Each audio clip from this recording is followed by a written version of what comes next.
Bem-vindo ao programa de Saúde e Medicina baseada em evidências, aqui do Centro Cochrane do Brasil, com apoio da Sociedade Paulista para o Desenvolvimento da Medicina. Como você sabe, esse programa não tem um patrocínio, ele é totalmente independente e imparcial, para ter a liberdade de, como a Cochrane faz, poder decidir sobre aquilo que tem melhores chances de dar certo para a sua saúde, em termos de saber se aquilo funciona em condições ideais, se tem eficácia, se funciona no mundo real, né, se tem efetividade, se tem eficiência, se é simples e barato para caber no bolso, no seu bolso ou naquilo que nós temos à disposição do dinheiro público e, particularmente, saber se aquela tomada de decisão é segura, não é?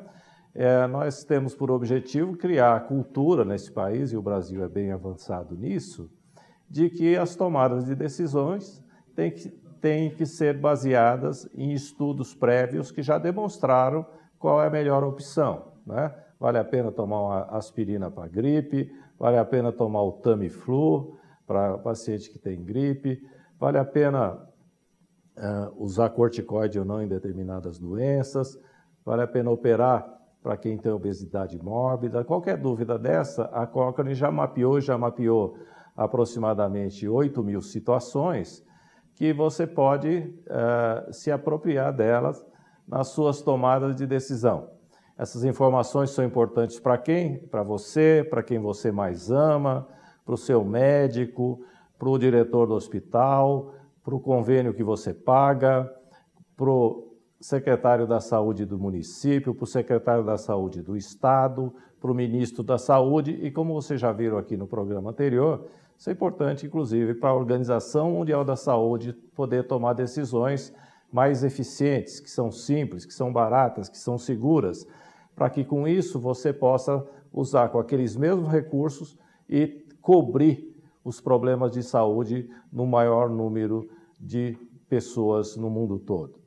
E nós estamos aqui hoje muito felizes por ter dois grandes convidados ilustres, a minha querida amiga Carla Soares Weiser, não é? Que veio lá diretamente de Israel para trazer a sua sabedoria, já que ela está na Cochrane há 2 décadas e é a editora associada da Cochrane Library. A Carla, que faz sucesso desde o primeiro ano que ela foi para a Cochrane, né? Já chegou lá e já fez 9 protocolos de revisões, né, Carla, na área de saúde mental, que é a especialidade, já que ela é também uma grande psiquiatra. Estamos aqui com o professor Julian Higgins, que é o cérebro talvez mais importante da Cochrane, autor do manual de realização de revisões Cochrane da Cochrane Library. Esse handbook é a bíblia da metodologia das revisões Cochrane, e ele, humildemente, nós o recebemos aqui com muita honra, porque temos uma grande admiração pelo seu trabalho, e ele vai estar aqui no Centro Cochrane do Brasil durante essa semana, dando cursos para os nossos pesquisadores, para os nossos professores, para os nossos alunos da graduação e da pós-graduação. Professor Higgins, thank you very much for coming. It's a huge honor having you with us. E eu vou pedir para a doutora Carla, primeiro agradecer vocês por estarem aqui conosco, para você perguntar para o Dr. Julian Higgins por que é tão importante o trabalho dele na Cochrane no sentido de reduzir as incertezas e nortear a pesquisa da Cochrane, que é tão respeitada. I was asking why your work with Cochrane is so important in the sense of helping us to reduce uncertainties and to increase the ability of producing good evidence. Well, let me first say it's an honor for me to be here in Sao Paulo with you. My work as a methodologist I work in many areas, but I'm driven in all of my work by the idea that we can collate all of the evidence on a particular research question and understand its limitations and its strengths, so that the conclusions we reach are reliable and as complete as possible. So, o professor Julian está falando que, para ele, o trabalho dele, o que é mais importante no trabalho dele é o que faz com que ele continue trabalhando e pesquisando, é no sentido de buscar uma maneira de que a gente possa colocar todas as informações sobre uma determinada intervenção, por exemplo, numa mesma pesquisa e compreender qual que é a necessidade, qual que é a evidência dessa intervenção e por que essa intervenção vai fazer quais são os benefícios e os potenciais malefícios dessa intervenção. Uhum. Gostaria de perguntar ao professor Julian também como é que se forma um bom bioestatístico e uma boa metodologia em pesquisa clínica, que eu percebo que o mundo todo precisa. Nós temos bons, muito bons como ele, mas poucos. Qual é a dificuldade de treinamento nessa área? Alvarez asking what's the difficulty in training good people in the area of methodology, because and what are the challenges? Well, a big challenge in many parts of the world, and particularly in the UK where I live, is just the number of people who choose to study disciplines that put them in a strong position to undertake or support these systematic reviews of the evidence. Dos grandes desafios, e o Julian está citando o Reino Unido, porque é onde ele trabalha e mora, é a questão do número de pessoas que são educados para compreender metodologia, ou do número pequeno de pessoas, eu imagino que ele quer se referir, que são educados e que têm um treinamento para compreender metodologia de pesquisa. I think you're referring to the small number of people, yes. Right? Do número pequeno de pessoas. But once we do have people, a challenge in their training is to make sure that they can work successfully with the people who have the content knowledge. Because to do a good review of evidence, you need the methodological skills, some statistics, some literature searching, and some epidemiology. But you also really, very importantly, need an understanding of the clinical problem that you're working with, and for the methodologist to have an interest in that, and they often have to work in many different clinical areas, is a really important part of the work. So, o Dr. Júlio está explicando que um segundo ponto importante é que mesmo quando você tem metodologistas que são bem treinados, eles, na verdade, existe um desafio de fazer com que esses metodologistas trabalhem em comum com pessoas que têm bom treinamento na área clínica. Porque, na verdade, para se fazer uma boa revisão sistemática, você tem que combinar a experiência de metodologia com a experiência clínica. Perfeito. E isso foi a grande revolução, né, Carla, que o Cochrane trouxe para a pesquisa clínica, né, quando ele juntou a metodologia dos epidemiologistas com o conhecimento dos clínicos, né, e criou a epidemiologia clínica, não é? E que, para nossa felicidade, depois passou a ser chamada saúde ou medicina baseada em evidências, mas que tem como ciência de base a epidemiologia clínica, não é?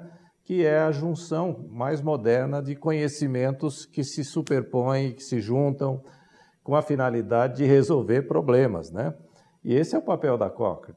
O problema seu no dilema de faço a cirurgia ou não, toma uma medicação ou não, prescreve uma medicação ou outra, precisa ser decidido de maneira adequada, né?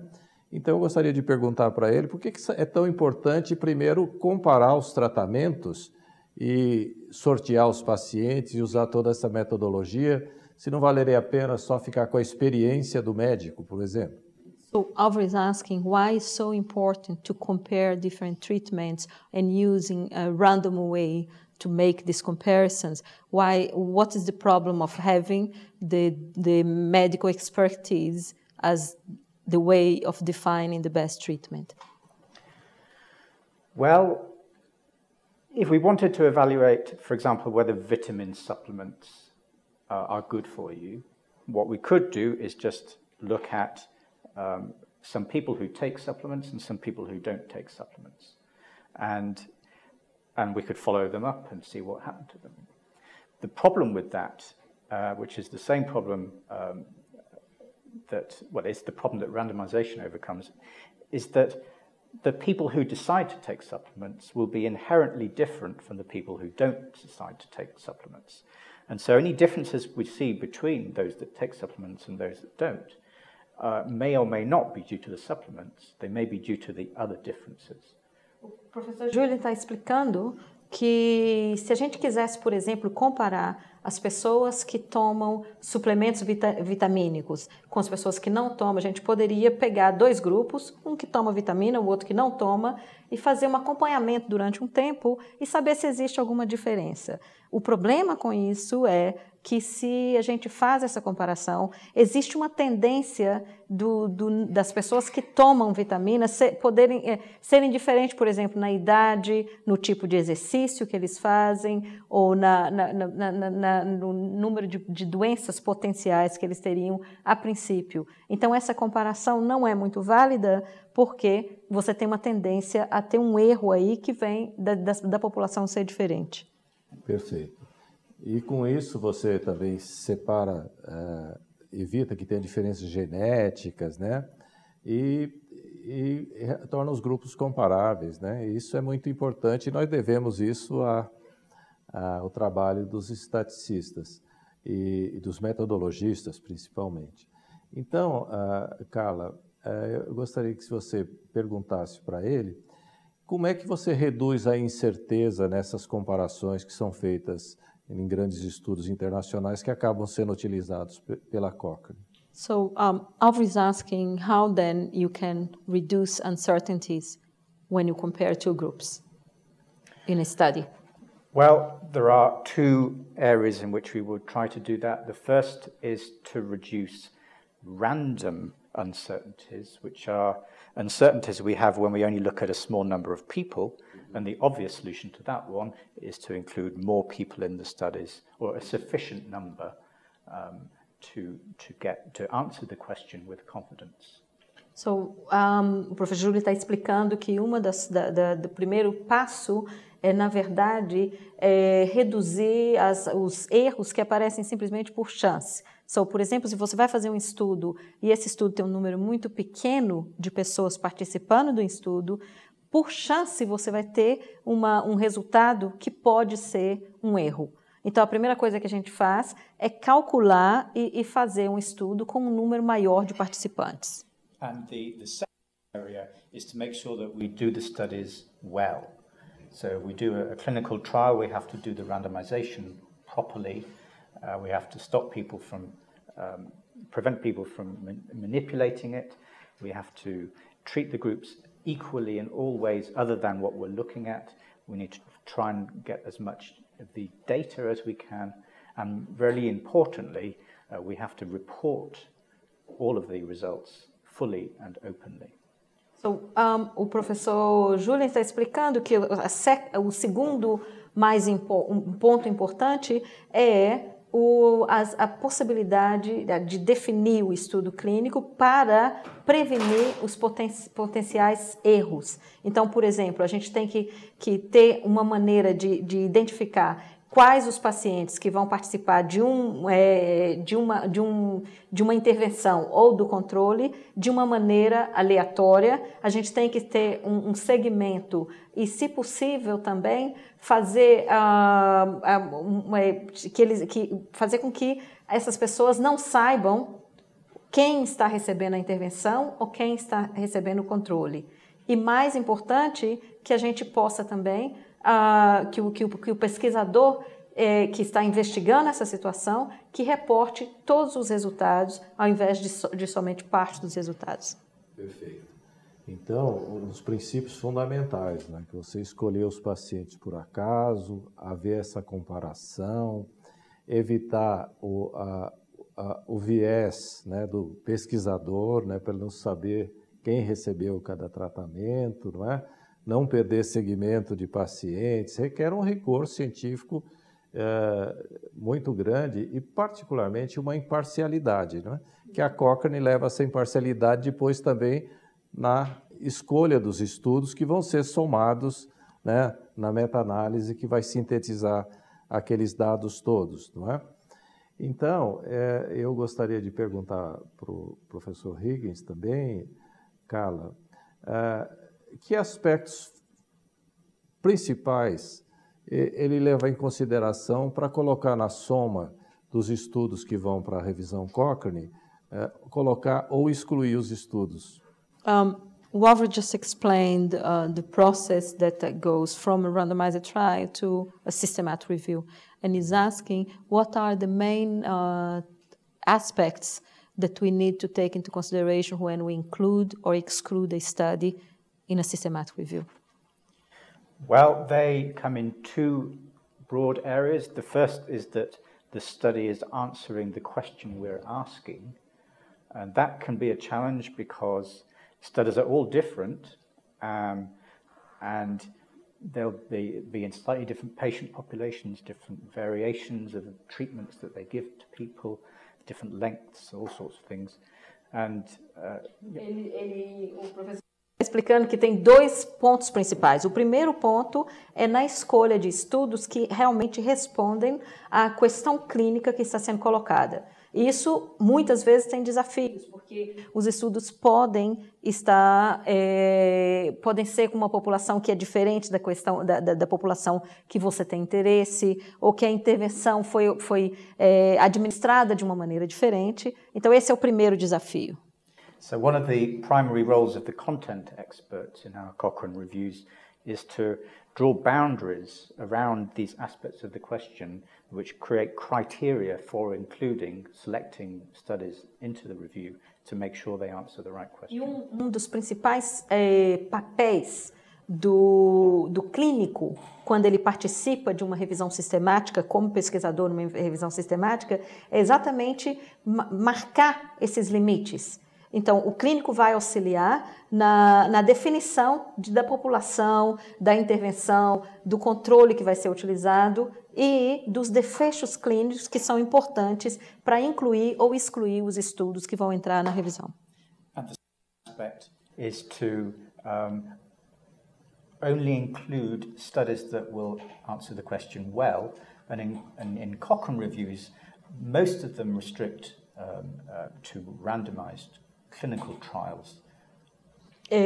Eu vou fazer uma explicação do que ele acabou de falar para a gente poder... Então, o segundo aspecto de que ele está citando, que é muito importante, é o fato de que a gente inclua estudos, o desenho do estudo, que possa responder à questão que está sendo colocada. Então, eu vou ampliar um pouco o que o professor Júlio acaba de falar, no sentido de que nas revisões Cochrane, na maioria das revisões Cochrane, a gente inclui os ensaios clínicos controlados. E isso pelas razões que a gente colocou antes, da importância do estudo ser aleatório, da necessidade de evitar as incertezas no estudo. We need to recognize that often we do need to go beyond randomized trials. There are some aspects of the questions we're answering that can't be answered by trials, particularly if there's an important endpoint that is very rare or it happens many years down the line, or if we're looking at big interventions at an organizational level or a public health intervention. Um ponto muito importante que o professor Júlio está colocando agora é que, em geral, é muito frequente que a gente precisa de também utilizar de outros ensaios, de outros tipos de estudos. E eu vou dar dois exemplos, que é mais ou menos o que ele acaba de falar. Um deles é, por exemplo, quando a gente precisa de integrar na revisão efeitos adversos, e principalmente se esses efeitos adversos são muito raros. Então, esses efeitos adversos que são raros, eles não vão ser apresentados em ensaios clínicos, e a gente então tem que procurar outro tipo de estudo que pesquisou a população por um tempo maior, aquele grupo de participantes por um tempo maior, para então identificar esse estudo. Perfeito, né? Então, resumindo, o resumo que a Carla já fez brilhantemente, não é? É preciso muita imparcialidade, é preciso comparações adequadas, é preciso isenção, e nem sempre só com o estudo nós respondemos o problema, né? Precisa responder, a gente soma um conjunto de estudos que responde uma determinada pergunta e depois acrescenta informações, por exemplo, para avaliar efeitos adversos, se aquele tratamento é seguro ou não. Porque pode ser que um tratamento daquela funcione durante 1 ano, mas daí 3 anos aparece uma consequência. Eu gostaria de dar um exemplo, não, na verdade, de uma revisão que a gente fez há pouco tempo para a Organização Mundial de Saúde, que foi avaliar o uso de vacina para diarreia, que é um problema muito sério e que aflige milhões de crianças no mundo inteiro. E essa vacina foi tirada do mercado nos Estados Unidos porque ela estava causando uma obstrução do intestino que é muito rara. E na nossa revisão a gente não identificou, porque a revisão era baseada em ensaios clínicos. Isso em crianças. E a revisão era baseada em ensaios clínicos. Então, a Organização Mundial de Saúde pediu que a gente voltasse, revisasse, que é uma coisa importante a gente saber que revisão sistemática... Foram vocês dois que fizeram, né? Da Cochrane é sempre atualizada. Então, a gente atualizou a revisão para incluir os estudos observacionais que, então, pudesse dar essa informação sobre os efeitos adversos. E as conclusões? As conclusões é que a vacina foi tirada do mercado e eles, então, fizeram... Por causa do... E então fizeram outras vacinas também para diarreia, que hoje é recomendada pela Organização Mundial de Saúde. Vejam que papel importantíssimo, né? Tanto da Cochrane, quanto dos pesquisadores originais, quanto a revisão que vocês fizeram, porque se não deu certo, vamos tentar outra hipótese, fazer outra pergunta e responder com outro estudo, não é? Exato. E assim que nós vamos reduzindo as incertezas e aumentando a segurança de você que vai levar o seu filho lá para vacinar, não é? Mas em vacina o Brasil é campeão mundial, já eliminou a poliomielite, não é? E agora nós temos o problema da gripe também, da dengue, do Zika. Mas eu queria só fazer uma pergunta para vocês dois, que é o seguinte: recentemente uma jornalista que é muito bem preparada pediu que eu buscasse as evidências sobre o uso do Tamiflu no H1N1, a gripe. E encontrei evidências Cochrane, evidências fora da Cochrane, mas todas elas eram oriundas da mesma empresa que fabricava o medicamento. Como é que vocês analisam quando essas evidências vêm de uma fonte única e que tem algum interesse ali? E como resolver esse problema para a humanidade? Não é só na H1N1, mas em qualquer situação. Alfred's giving the example of H1N1 and Tamiflu, that most of the evidence comes from the same company, the same pharmaceutical industry that produce the Tamiflu. So how do you take this into consideration? How can you recommend the evidence that is from the systematic review? Well, it is, of course, has been a major problem for many years that the information we can find by reading the scientific literature can be a biased subset of all the studies that have been done. And for many years in the past, it was quite easy to do some studies, but not publish the results if you didn't like the results. So, o professor Júlio está explicando que é um problema que a gente tem há muitos anos, que a informação para a revisão sistemática, de uma maneira geral, vem dos estudos que já são publicados e muitas vezes a gente tem pouco acesso a problemas que foram feitos nesses estudos que já são publicados e as conclusões podem causar erros. And so one way of overcoming that is to not use the published literature, which is quite a departure from the way we've always done systematic reviews, but to go and find unbiased sources of evidence. And in particular, the systematic review of Tamiflu did not use the published literature, but sought information via submissions of the company to regulatory agencies. So, uma das maneiras que a gente usa quando a questão é muito importante para melhorar a capacidade de produzir uma informação que é com segurança, é de, ao invés de usar o estudo que já foi publicado, que é normal numa revisão sistemática, a gente então procura os relatórios de que foram integrados pela indústria, mas não os relatórios da indústria, que eles utilizaram para informar as FDA, a Anvisa no Brasil e na tomada de decisões. Então, esse documento é muito maior e tem muito mais detalhes do que o estudo que foi publicado. So I'm very happy having you both here. It's an honor for the Brazilian Cochrane Center. I think to all my colleagues from the health that are health workers. We have plenty of people that watch this show. So I will leave to you to say your words, final words to the audience in regard the relevance of the Cochrane work and of planning and developing clinical trials. O professor Álvaro acabou de pedir ao professor Julian que falasse as últimas palavras no sentido de o que ele acha de revisões sistemáticas e ensaios clínicos e da colaboração Cochrane. I'm sure we all want to base our own decisions and have decisions made about our health be informed by an understanding of whether treatments work and are safe. So, o professor Júlio está falando que ele tem certeza que todos nós temos um objetivo em comum, de que é basear as decisões de saúde, as nossas próprias decisões de saúde, em evidências de medicações que são seguras e que são benefício. There is too much information out there, and so we need to do, I think, one of two things. Either we learn how to critique the evidence so that we can assure ourselves that the decisions we make are the right ones. Tem um número enorme de evidências que é aberto ao público. Então, uma das coisas que a gente pode fazer é aprender a criticar as evidências, no sentido de diferenciar o que é uma boa evidência ou o que é uma evidência de má qualidade. And the other option is to make use of what other people have done to critique the evidence.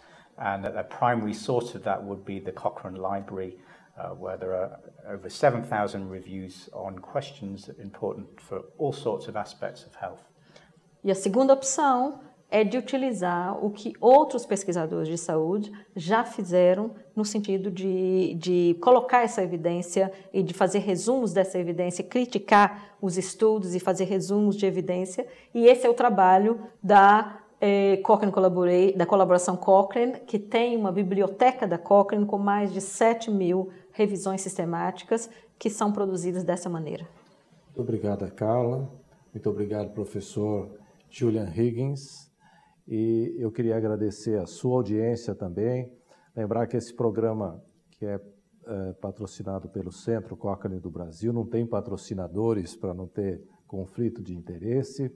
Ele é transmitido por 28 canais públicos no Brasil inteiro e você pode revê-lo ou ver os próximos programas nesse mesmo canal, nesse mesmo horário. Até lá, muito obrigado.